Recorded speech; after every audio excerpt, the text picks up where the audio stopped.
Reach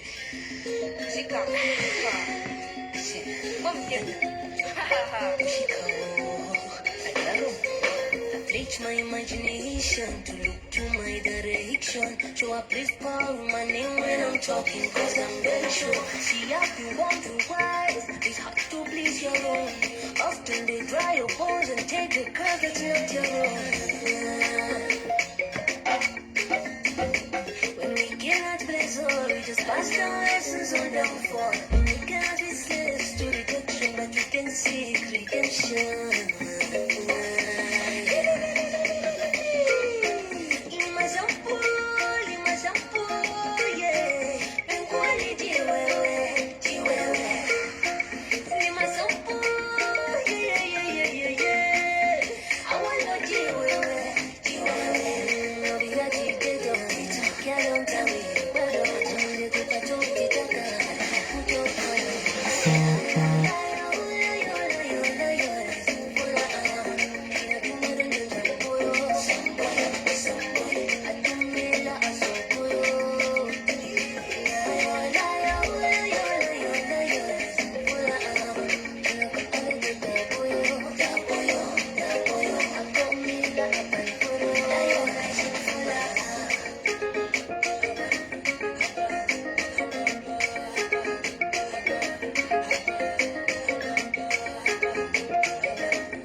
Thank you so much, ladies and gentlemen. We're glad that you joined us at this juncture. I want to say hello. And once more, like you've always known on this platform, my name is Eric Tato. I am your host.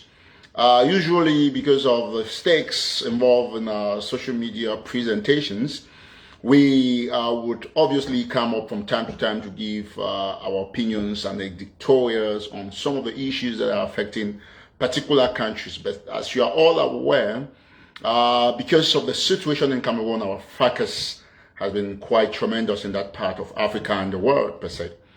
And before we continue, I want to seize this opportunity to salute the ingenuity of Venutina, Cameroonian artist. She's probably one of our best, the cream de la cream, because she sings a very unique, her genre is quite unique, and so that is Wewe as a new track by Venutina, and we're quite pleased to identify with that great princess from Saw in Cameroon's Northwest. For people who are joining from other parts of the world, especially for those who call themselves Ambazonia, want to caution you on your rhetorics, on your operations, and kind of like very bogus statements on why we would be referring to Venutina as an artist from Cameroon's Northwest.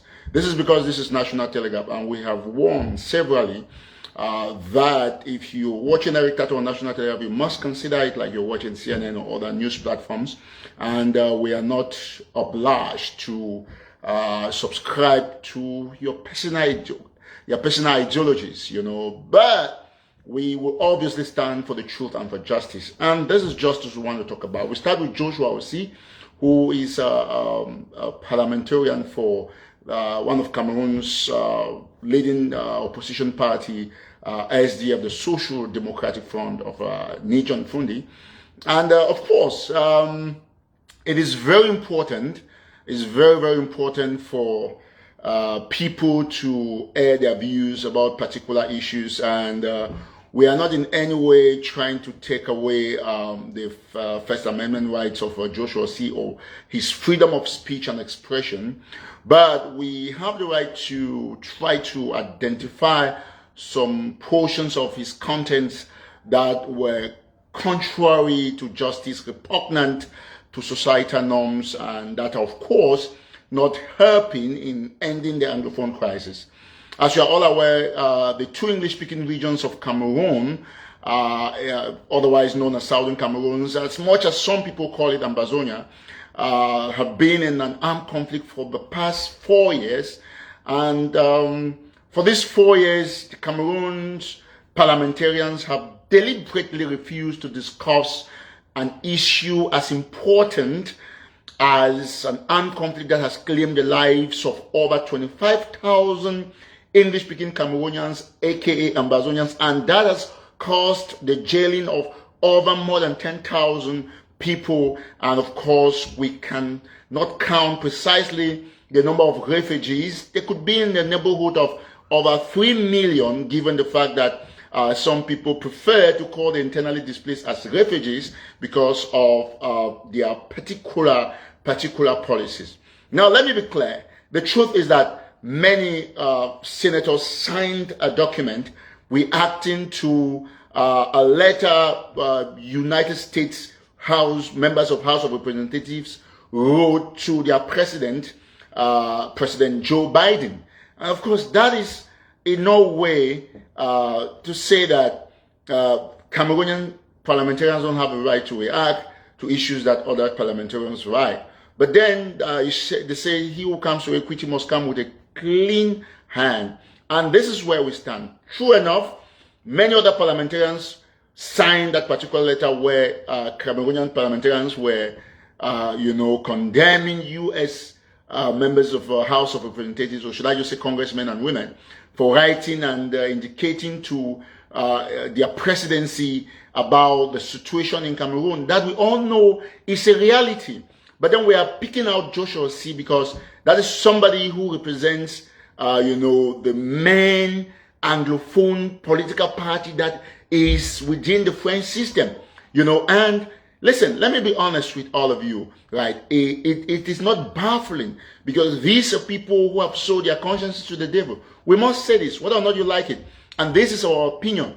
To be honest, at this juncture, there is widespread outcry, and we support it, that Joshua Osih just resigned. Okay? There is no way you can have somebody who is supposed, what is the role of a politician, a parliamentarian, a representative? You must represent the views of your constituency or the views of particular people in areas that give power or some steam to your party. And it is so important for us to say this. It's a disgrace looking at what has happened, and Joshua Osih has absolutely no justification. Yes, it's freedom of speech, but it doesn't mean because you have freedom of speech, you should just go out there and say anything. It's a disappointment, and politicians like that should not exist. They should not be talking on behalf of political parties. Opposition in other countries stand with the population.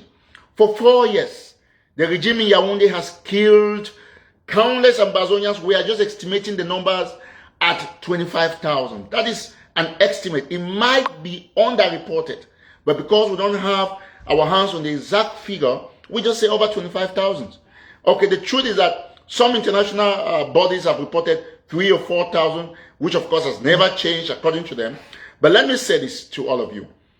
At the National Telegraph, we believe the numbers are way over 25,000. And that is a fact, because we've been covering this crisis for the past 4 years. And we think over 25,000 people have been killed or are unaccounted for.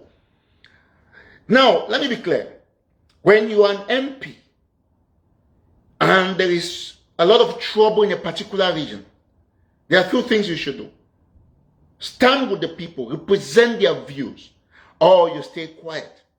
And we think that give and take, while this provides an opportunity for Anglophones to speak up their minds and tell Joshua Osih how fundamentally useless he has become, how he's completely out of track with the aspiration of the people, we must also say that the fact that those parliamentarians reacted to the United States congressmen and women seriously belittles and flattens the position of the Minister of Territorial Administration, Paul Atanganji, who of course said that nothing more was happening in those regions. If indeed nothing was actually happening, his parliamentarians would not have reacted in that manner. The President or Speaker of the National Assembly of Cameroon Cavalier Givlet said once, and probably many times, that nothing related to the Anglophone crisis would be discussed in the parliament, that it will not be tolerated. But what happens today? If MPs can write reacting to the U.S. Congress, to U.S. congressmen and women, it tells the international community of the deteriorating situation in those two regions. And like you followed the report from Human Rights Watch, reporting a story about a bomb that most of us, if not all of us, were not aware of it. You know, in journalism and in investigation, stories are not just created. You get hints and you investigate. Like we have reported and repeatedly denied the fake news from Batibo. We have now confirmed that everything that Human Rights Watch reported about EBAM, they are facts. We have called people from EBAM because that is not some space.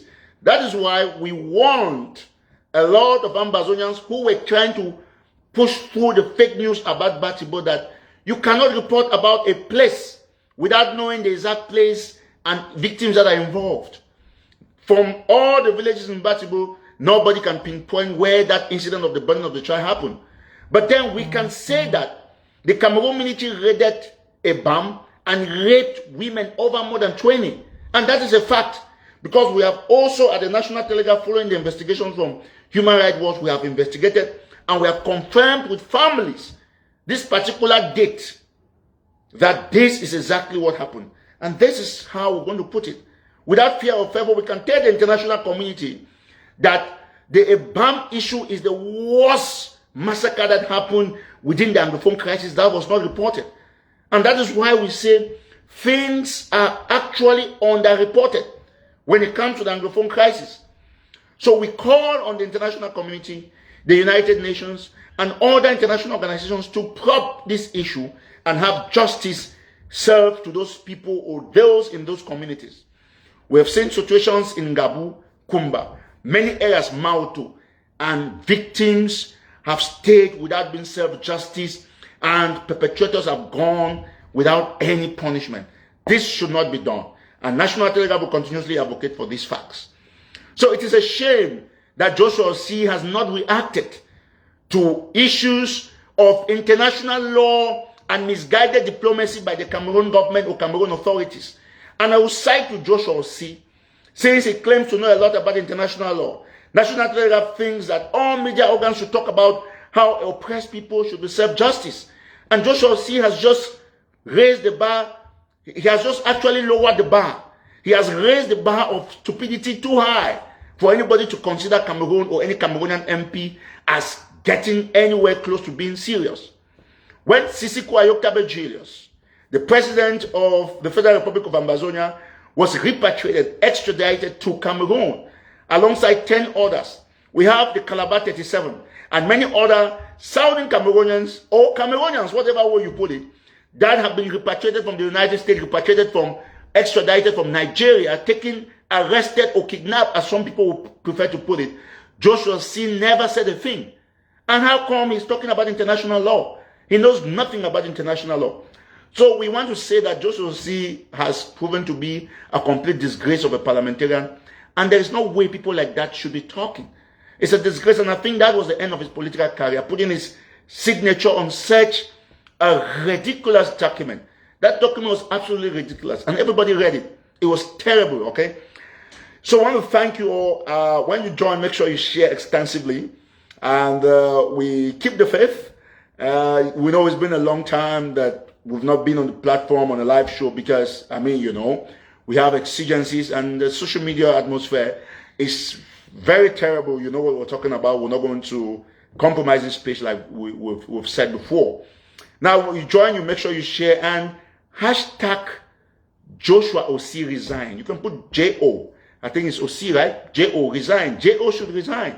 It's very important. It's fundamental.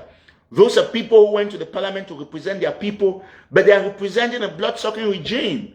How can you explain the fact that teenage boys were killed in Bamenda? Joshua Osih never said a thing. Students are raped in schools. Others are massacred every day, and you don't say a thing, and you react to something that the United States is saying. And this is a beacon of hope for all those who are seeking justice in Cameroon's northwest and southwest, you must be sure that justice will be served. It doesn't matter. It's going to take too long. It's going to take maybe too short a time, but you can't have a timetable. But one thing is certain, that we're following up, we know justice will be served. Now, while we've talked extensively on the atrocities of the Cameroon government, usually we want these shows to be very brief. I want to come down to Southern Cameroonians, those of you who call yourselves Ambazonians and you are in the diaspora, and to say that just a few days ago, there was a protest in Washington, D.C., and many protests have been happening around the globe. And we think it's concerning, and it's a terrible thing, because Ambazonians know there are about 8 million or more, and the diaspora could give about 2 million of that population or thereabout. In the United States, there could be up to hundreds of thousands. I can't exactly put the figures on my fingertips. But then, how do you explain the fact that those of you who claim you are fighting for freedom, you concentrate on making sure there's division on the ground, making sure your fighters are fighting among themselves, and you're always running to claim credit, while in your backyards, there are issues of protest, international diplomacy, that you can help to expose your own fight and bring justice to your people, but you don't go to those protests. All what you do, you stay in the diaspora, you take money, you claim you are fighting for the revolution. Look at the protests in Washington, D.C. that happened in front of the White House. I was there in my capacity as an activist. Of the hundreds of thousands of Amazonians, that protest was announced, and only 4 persons were there, myself and 3 other persons, 2 guys and a boy and a girl. 4 persons of hundreds of thousands of Amazonians.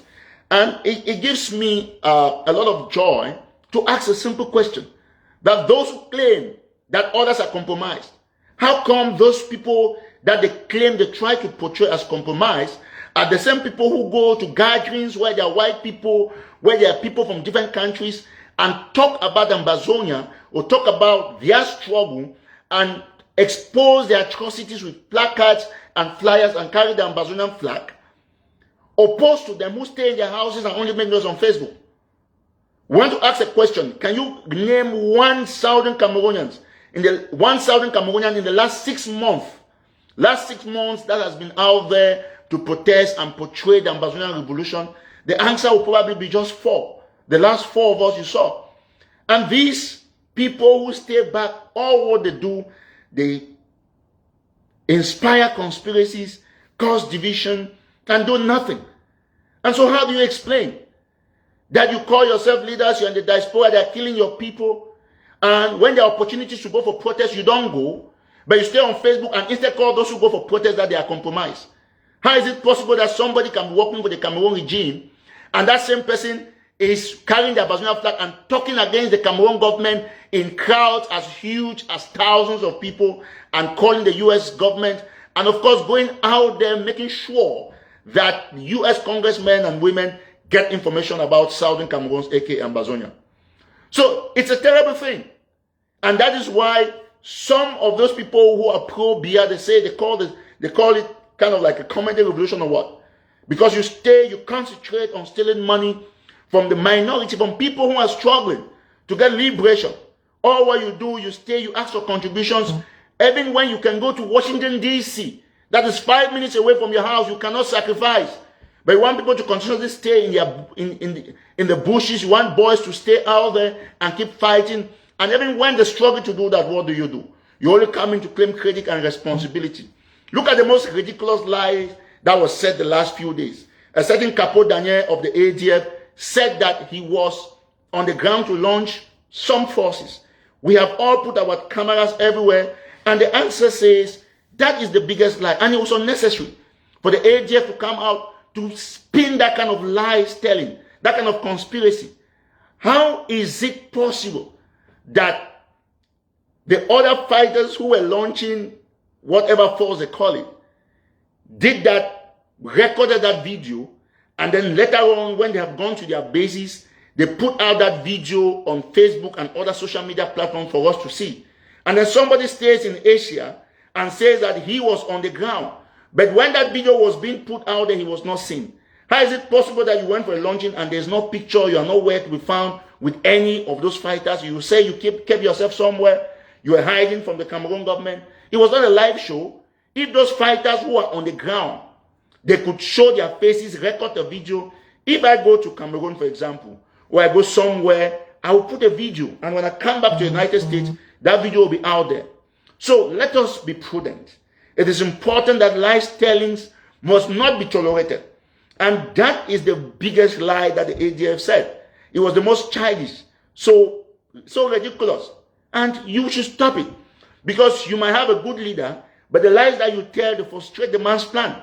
Ayabacho could be a good leader, but all of you come out to always lie, say things that will make people look at any other thing that Ayabacho says as some childish stuff. And that's how we look at it at the National Telegraph. How is it possible that somebody said that he left Asia and went to ground zero, like they call it, and he launched a new fighting force, and he was not found in the video during the launching? That video was not live.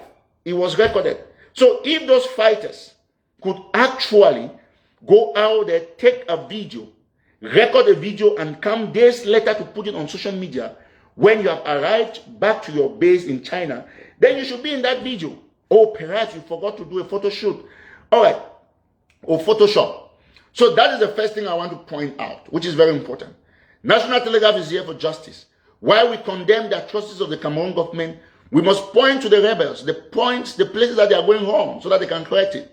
Secondly, Mount Cameroon Race of Hope.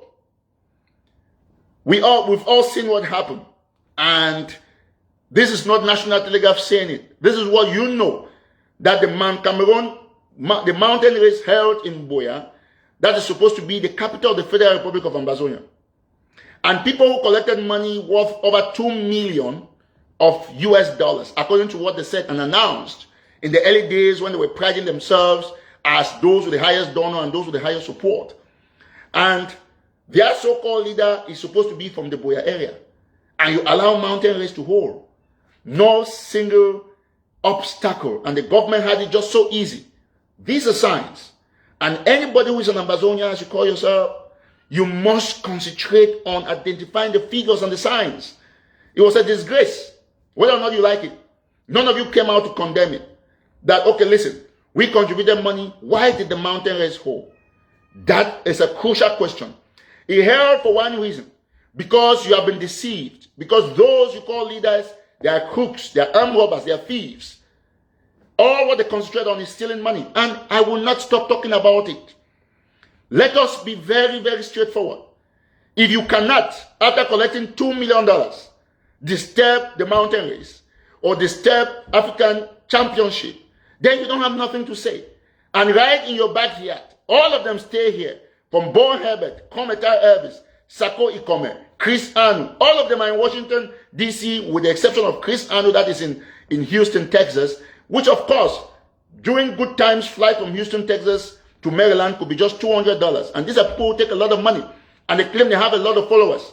And there was a protest here where you could speak to Biden directly, President Biden directly. What happened? You didn't come. But you stay on social media and you make noise. And 4 of us went there. And tomorrow you come and say that this very guy who went there is compromised. Of course, there is only one reason why. There could be 2 reasons, as a matter of fact.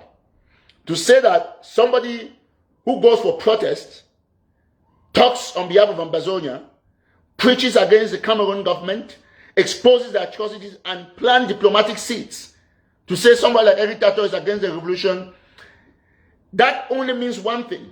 It means the person who is saying that has a language deficiency. It means the person does not understand the meaning of against. Against does not mean, maybe they are mistaken against for for. Because against does not mean for. I think it's an issue of grammar. It's language. They have not understood. Because if there is one person that is not against the revolution, it could only be somebody who goes to protest against the regime. That could only be so. So it is important to understand that there is hope. Those videos are there. Somebody cannot take 3, 4, 5 minutes on a public stage in Washington, D.C., preach the need for justice and international mediation, exposes the Cameroon government as having killed 25 people, and you stay somewhere in your bedroom stealing money from vulnerable Ambazonians to come and begin to spin conspiracies that he works for the Cameroon government. And let me be clear, like I've always said, this is my dictatorial. The day Eric Tato will turn his back against Ambazonia, it will be done. But of course, it cannot be so done because one person does not control the revolution. And let us be clear. Washington, D.C. is a maximum of 20 minutes, 30 minutes drive from most of your houses. Whether you live in Lanham, Bowie, Baltimore, Virginia, Delaware, most of you, the White House could be about that estimated time. On an average, those who live far away, like in New York, like Salas Atepo, could be like 3 hours away, and some areas like Wilmington and Delaware could be like 1 hour, 30 minutes. But on average, those in the DMV area, Virginia, Maryland, Washington, D.C., and then they could just be around the corners for 30 minutes. You cannot spend 30 minutes or 1 hour to cut away from your job to come for a protest in Washington, D.C., and you stay in your houses and you're making noises about somebody who spends his time, pays, packing from his pocket. He goes to a protest, and you stay in your houses, you're spinning conspiracy. Let me tell you, people, if there's one genuine Ambazonia, is that guy called Eric Tato. He goes to all protests, preaches Ambazonia, goes with the flag when he represents Ambazonia as an activist. When he talks on National Telegraph as a journalist, he speaks the truth. And one of the truths I just spoke about Capo Daniel, who claimed that he went to somewhere on Ganzo, he did not go. Another truth I spoke about Field Marshal, who killed 3 chiefs in a Salter. And we're seizing this medium, this opportunity to ask Chris Anu and the rest of his cronies to call Field Marshal to apologize to the Libyan people. Those issues will not be tolerated. There is no way at this moment, 2021, we are going to tolerate people who kill our chiefs. And I warned in one of my dictatorials that was a ploy from the Cameroon government. As soon as that happened, the Canadian embassy, British embassy, or British High Commissioner or Commission, the US embassy, all of them and many other diplomatic missions in Yaoundé and abroad, they removed statements condemning that and trying to attack us like we were some gangs of thieves or something. So let us be precautious. The time is now, and truth must prevail. And one thing this young man is going to say here is that, to be honest, for all those of you residing in the United States and calling yourself leaders, you are leaders in your houses, leaders in your pockets, because you are only using that title to steal money from the people. I challenge you, there's another protest on the 10th of March. It's going to start at 10 a.m. in Washington, D.C., same place. Come in front of the White House. We're going to put that up. All of you who call yourselves Ambazonians, let's meet there. Get your flags. They're talking about immigration. They're talking about issues in countries. Come there and make sure you represent your people. Stop staying in your houses, stealing money from vulnerable people, and thinking that those who go out there will stay quiet while you try to brandish them whatever way. No, it's not going to work. As you know, Eric Tato always says this. The truth is simple. We must speak it and speak it to the last. And let me be very clear. I will not tolerate any Ambazonia in the United States or elsewhere trying to tarnish my image, because I fight for the good of this movement. And as a journalist, I report stories the way I'm supposed to report them. We stand for it. We fight for it, because justice must be done. Let me just quote you, Andrew, the issue between Andrew Cuomo and Chris Cuomo, the governor of New York, and his brother who works with CNN. Andrew Cuomo has said it very clearly. Andrew Cuomo is being accused of issues related to sex. That's the governor. His brother, Christopher Cuomo, says on Primetime, on Cuomo Primetime, that yes, it's the truth. He is not able to report it because his brother is involved. That is a fact. That is why many judges have recused themselves from cases when it's related to their friends. But this journalist has not. Normally, I should not be reporting issues related to Cameroon, Ambazonia, and all of those things. But because of the dignity of our investigation and the integrity that as an individual I've stamped on this media organ, we still remain the most credible when it comes to journalism facts within and without Cameroon. And so it is very important for you to make as a priority to shun away from these cheap conspiracies and gossips that have no headway. I still challenge you. There are protests. You can organize protests on your own.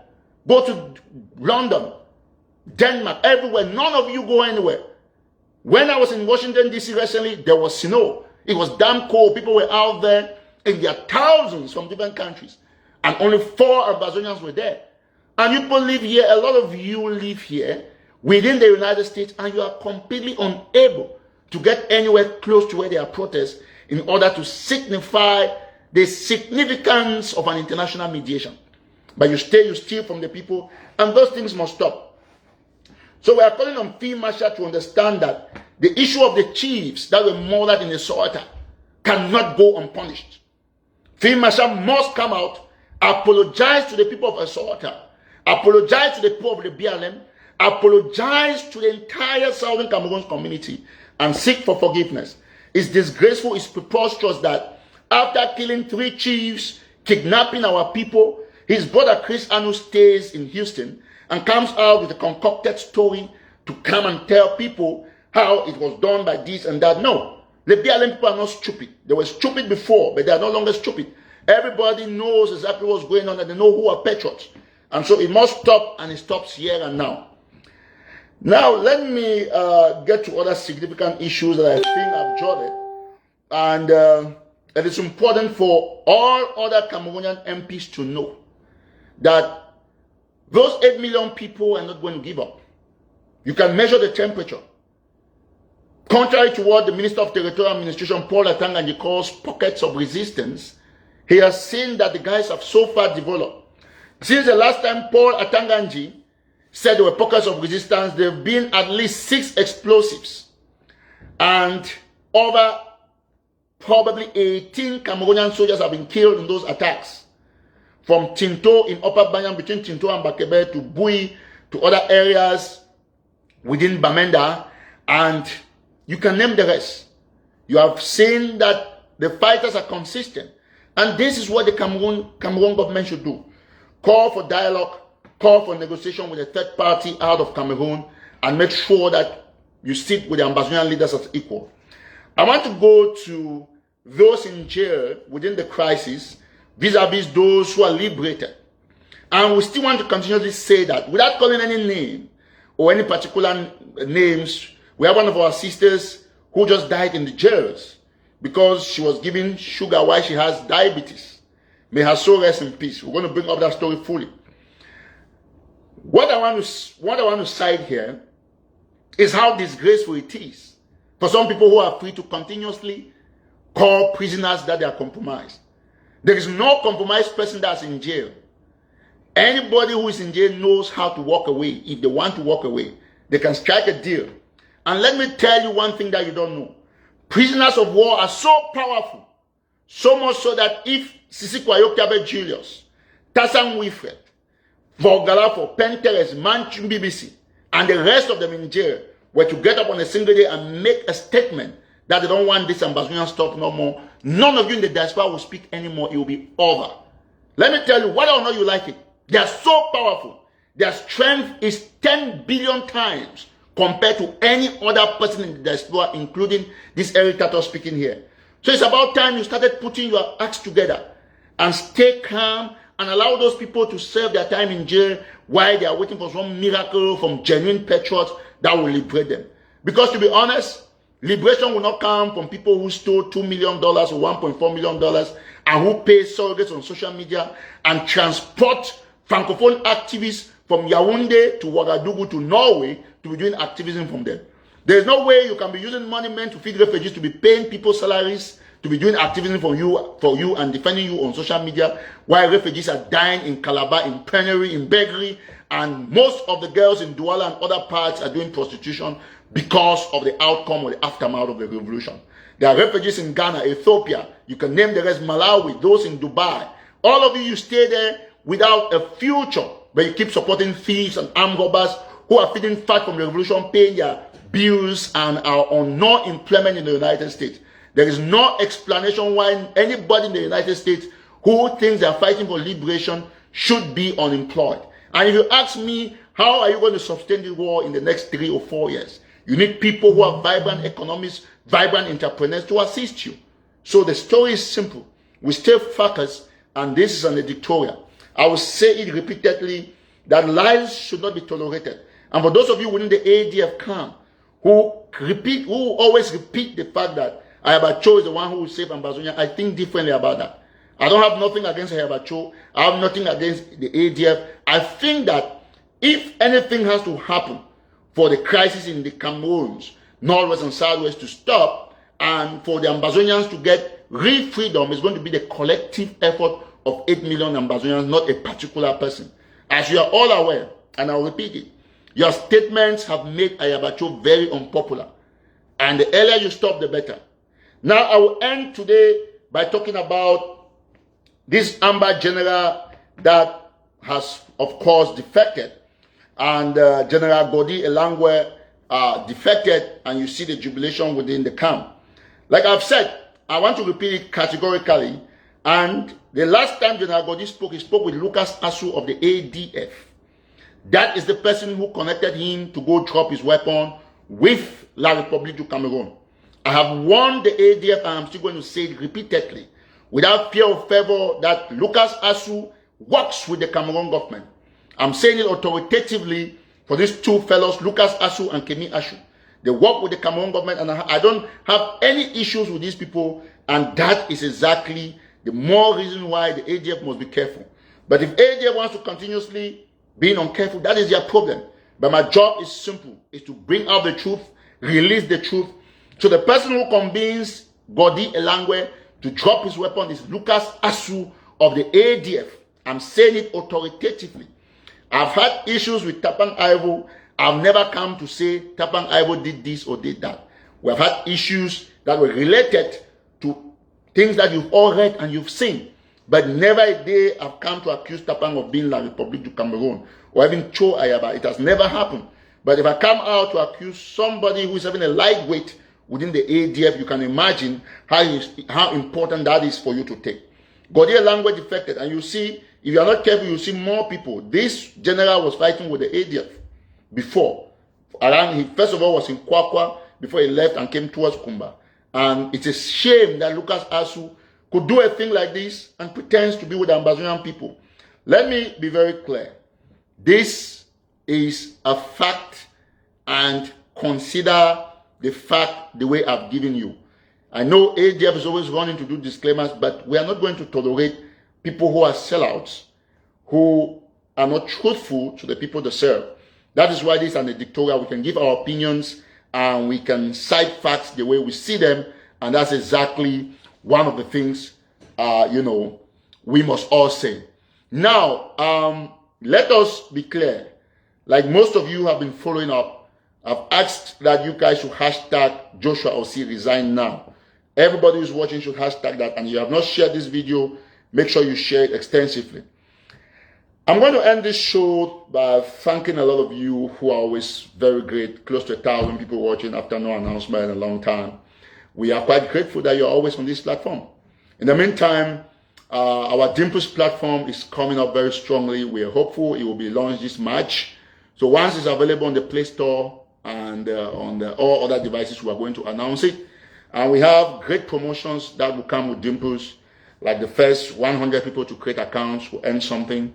The first 1,000 people to make comments and stuff like that. So we are drawing all the business plan up to encourage you to make sure you're there, because it is the best for Africa and for the world as we're trying to build it to perfection, so that it's never going to be perfect, but we're going to have all your suggestions. All right. So I want to thank everybody so that we are going to remain on course. I will just reply to one comment. Somebody says you've been paid by La République to discredit Lucas Asu. No, for the longest time, the AGF people have said a lot of things about Eric Tato, but Eric Tato has never come to reply to it. But let me just reply to this. If La République was going to pay me to discredit somebody, it would not be Lucas Asu. It could be Tapang Ivo, Cho Ayaba, Mark Barretta. There's no way. And there's no way Eric Tato can be working with La République when he's the only Ambazonian in the last 8 months or more that went under the code in the protest to condemn La République, expose the atrocity to President Biden. Okay, so there is no way. So what you're saying is not in line with anything that is related to to Eric Tato. And one most important thing that before I forget, there is a fake account going on. You see it is written Barretta News. Mark Barretta has no account in his name. That account has been created by Cameroon agents to ensure that they cause confusion. They have taken old videos of Mark Barretta and uploaded them on those accounts. So the only time you should take information from Mark Barretta, make sure you take note of his Twitter handler, take note of Mark Barata live show, and most time now Mark Barata does live videos on Southern Cameroon's activist front. So any personal account on Facebook, either Mark Barata News, there is no personal Mark Barata account on Facebook. So any account you've seen on Facebook the last days spinning conspiracies about Mark Barata, that account is fake 100%. So I want you all to know that that account run out there is not Mark Barata. I've taken note of it. They do videos, they post a lot of things, post good, bad, and ugly to confuse you. Their intention is that they want to post things that are discouraging to your revolution, and then they share it around. So it is important for you to know that Mark Barata does not run any personal account on his name on Facebook. Check Mark Barata out when he's doing live shows so that you can see his face. Also check Mark, don't go and see a video that Mark Barata, they have just posted of Mark Barata. You see Mark Barata is live. You will need to see his face. Nobody should do a voice. See Mark Barata's face. And make sure that you follow him on the Southern Cameroon's activist front. You can follow him on Don Pasho. You will see all of those things. Or sometimes he might come on National Telegraph or go to SCBC and all of those stuff. Before I end this show, we encourage everybody who is fighting for justice to support any cause that will bring them justice. God bless you, and thank you very much. I've been Eric Tato on this special March 2nd editorial for National Telegraph. Make sure you stay pleased, stay happy, and stay on the path of the truth. And like I want to re-emphasize, it's a shame that ADF is harboring like a public agent, like a government agent like Lucas Asu, who convinced fighters to drop their weapons. Remember that when there was an issue between Nambere and Tapang Ivo, I didn't come out to probably look at Tapang Ivo in that light. Tapang Ivo asked Nambere, it was on record, but I didn't condemn Tapang because there were some reasons, you know, you could weigh that, because Nambere is even worse. Tapang did not advise Nambere to go to Cameroon. He advised Nambere to come to the diaspora because he saw that people were stealing money and deceiving them. So if I didn't condemn Tapang with a lot of back and forth that we've had with Tapang, I didn't come to say, oh, Tapang, you're working with the Cameroon government. It will be absolute stupidity for you to think that there's anything like sabotaging Lucas Asu. He's not significant, but what he's doing is significant to destroy some of the good works that the ADF has done. So thank you so much. Remember, blessed. If you have not shared this video, make sure you share it extensively. Will be coming up. The Dimples platform is almost ready. Beautiful for you to upload your videos. The only thing we don't have on Dimples is the live stream that we're going to add depending on how people will be coming on the platform. And so we want to thank you all very much. So don't forget, Mark Barata is not on Facebook. Somebody wrote that I have to reply that you are scared of Tapang. No, I'm the highest person who has been Tapang's nightmare. You know all. I went a lot investigating, put stuff out, and I told worse things about Tapang than saying that he's like a public, because he's not. So Eric Tato is not scared of any Southern Cameroonian.